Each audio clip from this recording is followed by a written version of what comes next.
बिस्मिल्लाहिर्रहमानिर्रहीम।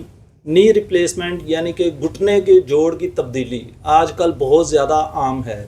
मेरे पास क्लिनिक पे एक डॉक्टर साहब तशरीफ़ लाए तो मुझे कहने लगे कि डॉक्टर साहब ये तो एक फ़ैशन ही बन गया है, इसका तो ट्रेंड चल रहा है। तो मैंने डॉक्टर साहब को बताया कि डॉक्टर साहब ये एक फ़ैशन नहीं है बल्कि इस वक्त ये वक्त की ज़रूरत है और नी रिप्लेसमेंट एक बहुत अच्छी इजाद है। जैसे जैसे हमारी एज बढ़ती जाती है तो हमारे जो जॉइंट्स हैं उनके अंदर डीजनरेशन स्टार्ट हो जाती है, यानी कि एजिंग फैक्टर या जॉइंट में तोड़ फोड़ का अमल स्टार्ट हो जाता है। जो पुराने वक्तों के लोग थे वो बहुत ज़्यादा मजबूत थे, वो फिज़िकल एक्टिविटीज़ बहुत ज़्यादा करते थे, उनका जिस्मानी मशक्क़त बहुत ज़्यादा थी।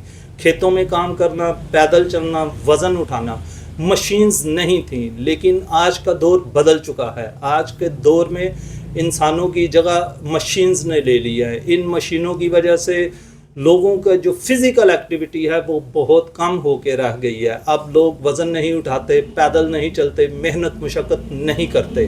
फिर दूसरा इसमें जो मेन जो रोल प्ले किया है वो हमारी खुराक ने भी प्ले किया है। पहले वक्त के लोग देसी खुराक खाते थे, उसमें बिल्कुल सादा और सिंपल खाना वो घर का खाते थे। आजकल जब से ये जंक्स फूड आ गए हैं, जब से बर्गर, शवारमा, पिज़्ज़ा और ये ब्रायलर मुर्गी आ गई है, तब से लोगों का हेल्थ स्टेटस बहुत ज़्यादा पुअर हो चुका है। तो अर्ली डीजनरेशन, पहले ये डीजनरेशन आफ्टर 60 साल के बाद जाके कहीं स्टार्ट होती थी, लेकिन अब तो ये आफ्टर 40 साल के बाद ही डीजनरेशन स्टार्ट हो जाती है। और जैसे मैंने पहले भी बताया कि जो हमारा घुटने का जोड़ है ये वेट बेरिंग जॉइंट है और अल्लाह ताला ने जानवरों को 4 टांगें दी हैं जबकि इंसान को सिर्फ 2 टांगें दी हैं। उसमें से भी जब हम चलने लगते हैं तो एक टांग जैसे ही हम उठाते हैं तो सारा लोड जब एक घुटने पे आता है तो वो बहुत ज़्यादा पेनफुल हो जाता है। तो ऐसे में नी रिप्लेसमेंट एक नेमत से कम नहीं है। लेकिन क्या घुटने के जोड़ की तब्दीली करवा ली जाए, नी रिप्लेसमेंट करवा ली जाए तो मरीज़ नॉर्मल चलने फिरने, सीढ़ियाँ चढ़ने, उठने बैठने और अपने रोज़मर्रा के काम काज करने के काबिल हो जाता है? नहीं, ऐसा हरगिज़ नहीं है। नी रिप्लेसमेंट के बाद 6 से 8 हफ्तों का रिहैबिलिटेशन प्रोग्राम यानी कि फिजियोथेरापी प्रोटोकॉल ये बहुत ज़रूरी है। अगर आप फिजियोथेरापी नहीं करवाते तो आपके घुटने स्टिफ हो जाते हैं, मसल्स वीक हो जाते हैं और मरीज़ उठने बैठने, चलने फिरने के काबिल नहीं रहता। तो आज की वीडियो में मैं आपको सिखाऊंगा कि नी रिप्लेसमेंट के बाद जब घुटने का जोड़ चेंज हो जाए तो उसके बाद से आपने फिजियोथेरापी कैसे करनी है। तो ये तो आज की वीडियो में हम बताएंगे, लेकिन उससे पहले मैं आपको आपकी मुलाकात एक ऐसे मरीज़ से करवाऊंगा जिन्होंने अपने दोनों घुटने तब्दील करवाए हैं। तो मैं आपकी मुलाकात करवा रहा हूँ प्रोफेसर आतिफ साहब से। तो आइए मिलते हैं प्रोफेसर आतिफ साहब से।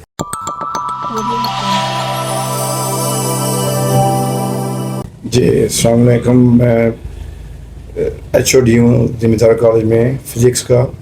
आतिफ बट मेरा नाम है। सर आप ये बताएं कि आपने दोनों घुटनों को चेंज करवाया तो कितना टाइम पहले आपने ये नी रिप्लेसमेंट करवाई है? आज से मेरे हाल 7th वीक हो गए, 7 हफ्ते हो गए पहले जी। तो सर हमें थोड़ा सा ना ये बताएं कि आपने क्या ज़रूरत पेश आई कि आपने अपने दोनों घुटने ही तब्दील करवाए हैं? तो ज़रा थोड़ा सा ना हमें अपना वो बताइएगा। एक्चुअली मेरा घुटनों का प्रॉब्लम इतना ज़्यादा हो गया था कि मेरे चलना प्रॉब्लम हो गया था, ठीक तरह चल भी नहीं सकता था, वॉशरूम जाने का प्रॉब्लम होता था, गाड़ी में बैठने का प्रॉब्लम होता था। तो उस प्रॉब्लम की वजह को ज़हन में मद्देनज़र रखते हुए फिर मैंने सोचा कि जी आजकल जो है सर्जरी जो है ये बड़ी नी की रिप्लेसमेंट के मतलब सुना था, फिर मैंने सर्च भी किया। तो फिर मैं इस पर पहुंचा नतीजे पर कि जिसको रिप्लेसमेंट करवा लीजिए। ठीक है, तो ये सिर्फ क्या कोई आपके घुटने बैंड नहीं थे होते या पेन भी थी, तकलीफ भी थी? आप पेन भी थी और थोड़ी सी डिफॉर्मेशन भी हो गई थी लेग्स की। डिफॉर्मेशन मीन अलाइनमेंट खराब हो गई थी। अच्छा, टेढ़ी यानी कि जी, होना टेढ़ी शुरू हो गई थी। ओके, तो फिर चलते हुए मुझे प्रॉब्लम होती थी और वैसे भी फील होता था कि जैसे टांग टेढ़ी है। और मैं तो इतना कम्प्लेक्स का शिकार हो गया था, मैंने तो पैंट्स पहननी छोड़ दी थी।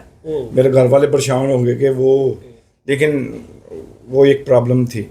उस प्रॉब्लम की वजह से। तो फिर आपने सर्जरी कहाँ से करवाई? लाहौर से मैंने सर्जरी करवाई। और सर्जरी से पहले मैंने ये सर्च किया तो उसमें ये था कि ये फिजियोथेरेपी का जो है ये मेन रोल है आफ्टर सर्जरी जो है, बल्कि सर्जरी से पहले भी बंदे कोई जो एक्सरसाइजेज वगैरह होनी चाहिए जिसके मसल उसके स्ट्रेंथनड हो। तो उस हवाले से फिर ये मेरे जहन में था कि फिजियोथेरेपी जो मेन ऑब्जेक्ट है ऑपरेशन के बाद, रिप्लेसमेंट के बाद जो मेन जो रिहेबिलिटेशन है वो उसके थ्रू फिजियोथेरेपी के थ्रू होती है। यस जी व्यूअर्स, ये आपने सुना जैसे प्रोफेसर साहब ने बताया कि नी रिप्लेसमेंट यानी कि घुटने की तब्दीली से पहले भी फिजियोथेरेपी का बहुत इंपॉर्टेंट रोल है। अगर उससे पहले हम मसल्स को स्ट्रेंथ कर लेंगे तो सर्जरी के बाद फिर एक्सरसाइजेस करना या घुटनों को स्ट्रेंथ करना ये बहुत इंपॉर्टेंट होता है। ये माशाल्लाह क्योंकि एचओडी है कॉलेज के अंदर और ये पढ़े लिखे हैं, इन्होंने सर्जरी से पहले भी सर्च की और फिर जी सर आगे जी मैंने वो सर्च की कि गुजरात के अंदर कौन से अच्छे फिजियोथेरेपिस्ट हैं, तो एक दो अच्छे थे, लेकिन मुझे बाद में वो डॉक्टर इजाज़ साहब का पता चला किसी रेफरेंस से। तो मैंने फिर उनसे रब्ता किया सर्जरी से पहले 1 वीक पहले। तो उन्होंने कुछ एक्सरसाइज जो है सजेस्ट की, वो मैं करता रहा हूँ। फिर सर्जरी के बाद मुझे उधर लाहौर में ही उन्होंने कहा था कि जी आप इधर रुकें, आपकी फिजियोथेरेपी होनी है तो आप 2 माह इधर रहेंगे, कम से कम 1 मंथ ज़रूर आप इधर रहेंगे। लेकिन घर से बाहर या दूसरा वो प्रॉब्लम्स थी वो मेरे जहन में थी। फिर डॉक्टर साहब से मैंने रब्ता किया, डॉक्टर साहब ने कहा जी ठीक है। तो जब मैं घर आया हूँ ऑपरेशन के बाद तो दूसरे दिन ही मैंने फिजियोथेरेपी जो वो स्टार्ट कर। हाँ, दूसरे दिन से हमारा स्टार्ट हो गया था प्रोग्राम। और उस वक्त पेन कितनी थी, आप ज़रा थोड़ी सी अपनी कंडीशन बताएंगे हमारे व्यूज़ के लिए? जी मुझे बहुत ज़्यादा पेन भी थी, स्वेलिंग थी, स्टिफनेस बड़ी थी। फिर डॉक्टर साहब ने वर्क किया, मेरी बेंडिंग करवाई ग्रेजुअली। मैं तो बेड से उठ भी नहीं सकता था, हत्ता कि वाशरूम भी नहीं जा सकता था। तो 1 मंथ मेरी यही कंडीशन रही है। फिर डॉक्टर साहब ने वर्क किया है, बेंडिंग करवाई है, एक्सरसाइजेज करवाई हैं और वो प्रॉपरली फिर मेरी बेंडिंग शुरू हो गई। फिर उन्होंने एक गोल सेट किए हुए थे वीक वाइज कि 1 वीक के बाद हमने कौन से गोल्स अचीव करने हैं। तो अल्हम्दुलिल्लाह 6ठे वीक के अंदर हमने वो तमाम गोल जो मेनली थे वो अचीव कर लिए, जिसमें बेंडिंग थी प्रॉपरली। फिर मैं लो चेयर पे बैठ के नमाज भी पढ़ना शुरू हो गया, अल्हम्दुलिल्लाह वाशरूम इंडिपेंडेंटली जाना शुरू हो गया। फिर स्टेप्स उतरना शुरू हो गया, डॉक्टर साहब ने मुझे वो स्टेपिंग बताया कि इस तरह स्टेप उतरने हैं। फिर गाड़ी की एंड में वो गाड़ी में बैठने का तरीका बताया, इस तरह अपने गाड़ी में बैठना है। तो एंड में वो गाड़ी वाला वो जो है वो प्रैक्टिस करके वो अल्हम्दुलिल्लाह अब ये हमारा 7th वीक है। तो अल्हम्दुलिल्लाह मैं अपने आप को फिट फील करता हूँ और मैं तो अल्हम्दुलिल्लाह दोबारा अपने ड्यूटी भी ज्वाइन की हुई हैं और बल्कि वाक करके हैं तो माशाल्लाह डेली मेरी वाक अल्हम्दुलिल्लाह रब्बिल आलमीन के वो इन्हीं की डॉक्टर साहब की मेहनत का वो नतीजा है। और मैंने इनको बेहतरीन पाया है गुजरात के अंदर जो है। और मैंने इनकी सर्च की थी, वो यूट्यूब के इनके बड़े प्रोग्राम आते हैं, उससे मैंने देख के फिर इनको परस्यू किया। तो फिर अल्हम्दुलिल्लाह मैं बड़ा सेटिस्फाई हूँ। बिल्कुल ऐसा ही है। और एक हमारा बड़ा मुश्किल टास्क था इसमें व्यूअर्स, वाशरूम ट्रेनिंग के लिए। तो हमें बहुत से लोगों ने मशवरा दिया कि जी आप अपने कमोड की सीट को ऊंचा करवा लें या उसको उखाड़ के तो नीचे ईंटें लगवा लें। लेकिन मैंने आपसे कमिट किया था कि हम इंशाल्लाह नॉर्मल जो हमारा जो कमोड है हम उसी के ऊपर बैठेंगे, आपके वाशरूम में कोई तोड़ फोड़ नहीं होगी। और वो एक मुश्किल टास्क था लेकिन हमने उसको भी बड़े अच्छे तरीके से अचीव किया। आपने प्रोफेसर साहब की बात सुनी है, इसमें फिजियोथेरेपी जो है वो वीकली इसका बहुत ज़्यादा जो इम्पॉर्टेंट रोल है। 6 हफ्ते जो फर्स्ट 6 वीक हैं आफ्टर रिप्लेसमेंट या सर्जरी के बाद, उसमें हर हफ्ते के लिहाज से हमने अपने गोल अचीव किए होते हैं कि फर्स्ट वीक के अंदर हमने कितनी बेंडिंग यानी कि घुटने को लेग को कितना हमने बेंड करना है, कितने मसल्स को हमने स्ट्रेंथ करना है, कौन कौन से मसल्स को हमने मजबूत करने के लिए कौन कौन सी एक्सरसाइजेस करवानी है। इसी तरीके से फिर 2nd वीक में हम अपने गोल अचीव करते हैं कि 2nd वीक में किस तरह से। फर्स्ट वीक में हम पेशेंट को with the help of frame जो है वो खड़ा करते हैं और चलाते हैं। 2nd वीक में हम उसकी मज़ीद स्ट्रेंथनिंग करते हैं, उसकी बेंडिंग को हम इन्हांस करते हैं।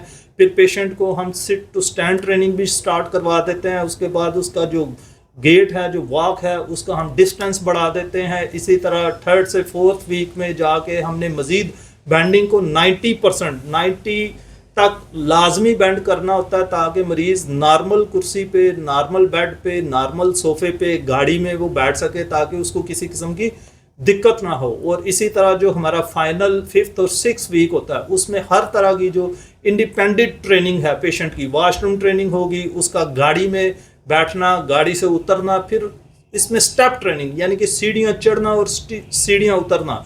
अब हमारे यहाँ पे पाकिस्तान में, गुजरात में घरों की कह लें कि कंस्ट्रक्शन इस तरह है कि स्टेप्स होते हैं, बाहर भी गली में भी स्टेप्स होते हैं, और घर के अंदर मेन एंट्रेंस गराज के बाद भी एक आध स्टेप होता है। तो वो सारी ट्रेनिंग आप वीडियो में देख भी सकते हैं कि ये सारी ट्रेनिंग हमने की है, और अल्हम्दुलिल्लाह अभी ये हमारे पास है, सक्सेस आपके सामने है।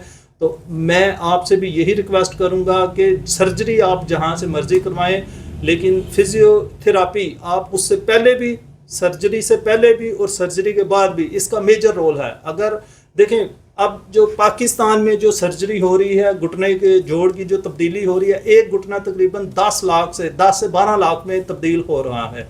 दोनों घुटनों की कास्ट, जैसे प्रोफेसर साहब ने दोनों घुटने डलवाए हैं, तो ये 20 से 22 लाख रुपए का काम है, ठीक है। अब जो फिजियोथेरापी है वो तो लाखों में नहीं होती, वो तो चंद हज़ारों में होती है। अगर हम 6 वीक का भी लगा लें तो 60-70 हज़ार या 80 हज़ार रुपया उसमें लग जाता है। तो एक मरीज़ अगर 20 से 22 लाख लगा लेता है और वो 70-80 हज़ार रुपये की फिजियोथेरापी नहीं करवाता, तो उसके घुटनों की बेंडिंग नहीं होती, उसके जॉइंट के अंदर स्टिफनेस हो जाती है, उसकी मसल स्ट्रेंथ नहीं होती, और मरीज़ उठने बैठने चलने फिरने के काबिल नहीं होता। मुझे 23 साल हो गए हैं रिहैबिलिटेशन में, तो मैंने अपनी लाइफ में बहुत से नी रिप्लेसमेंट के ऐसे पेशेंट भी देखे हैं जिन्होंने फिजियोथेरापी की इम्पोर्टेंस को नहीं समझा, उनके जॉइंट्स के कंट्रैक्चर बन गए और वो मरीज़ बेड रिटर्न हो गए, उनको बेड सोर हो गए, और उनका वो सारा पैसा भी ज़ाया हो गया, और उनके लेग्स भी, उनके घुटने भी ज़ाया हो गए। तो खुदारा आप इस वीडियो को देखें, इस पे भी अमल कीजिए।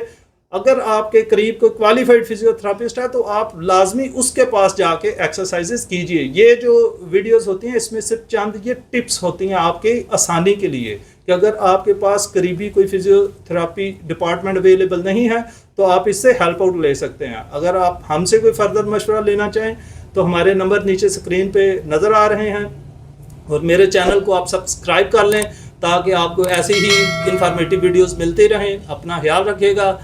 प्रोफेसर साहब इजाज़त है हमें जी। हम आज प्रोफेसर साहब के घर ही आए हुए हैं, क्योंकि रिप्लेसमेंट के बाद इनको घर में ही सारी थेरापी मैंने करवाई।